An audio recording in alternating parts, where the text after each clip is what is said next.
People posting racially offensive comments online could be given internet ASBOs to block them from social media sites like Facebook and Twitter. It comes as a new poll suggests more than a third of British people think anti-Semitism is worse now than 10 years ago. In 2013, 535 anti-Semitic incidents were recorded. A year on, and that number has more than doubled to 1,168. That's the highest number ever recorded. Let's get more on this. Joining us live from central London is Gideon Falter, the chairman of the campaign against anti-Semitism. Very good afternoon to you. What do you put this huge rise down to?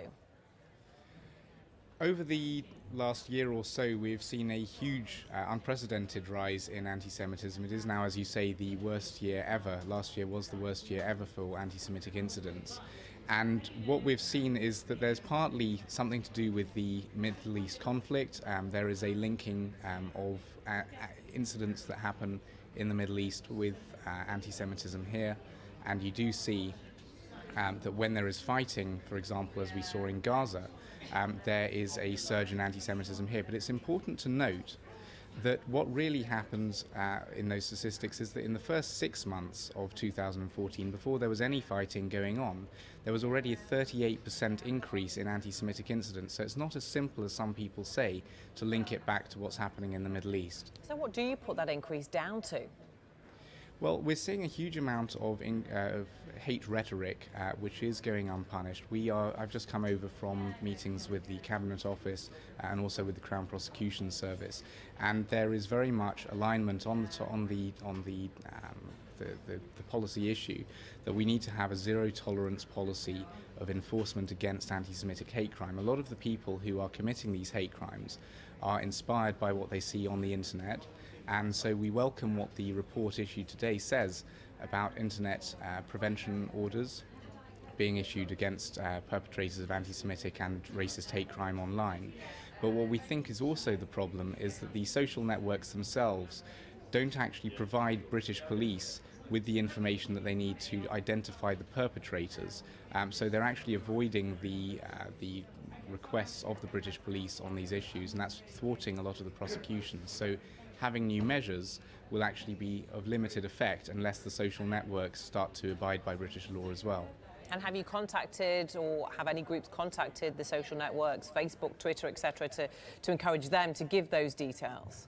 Absolutely. Over the last couple of days, you'll have noticed that Dick Costolo, the chief executive of Twitter, for example, has been in the news saying, quote unquote, that they suck at internet trolling and hate crime. And that's actually something that we have experienced. We've had meetings with Twitter, and they generally see themselves in some ways as being able to dodge the issue. We've had in writing from Twitter that they don't actually want to take proactive action against anti-Semitic hate crime. They don't want to seek it out and deal with it. And that, of course, is a huge problem because they're American-based companies, and just in the same way that they've been able to avoid British tax rules, they also now seem to be avoiding British laws on hate crime as well. If you get to that point when you can identify these people and then you look at trying to restrict their access to social media, is that going to work? I mean, in practice, how would it happen to stop them then setting up an account under somebody else's name? Well, it would be a tremendously useful measure to have in place, and we echo what the report is saying. We contributed in part to the report.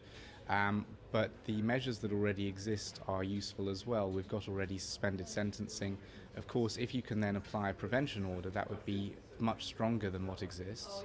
And what we would hope to have is a regime where the police, once they've identified somebody, are able to make requests back to Facebook and Twitter, for example, if that person opens up a new account. The problem at the moment, of course, is that they can open up new accounts and the police are unable to go back to Twitter and Facebook and get the information that they need because Twitter and Facebook just respond much too slowly. OK, Gideon Falter, chairman of the campaign against anti-Semitism, thanks for joining us.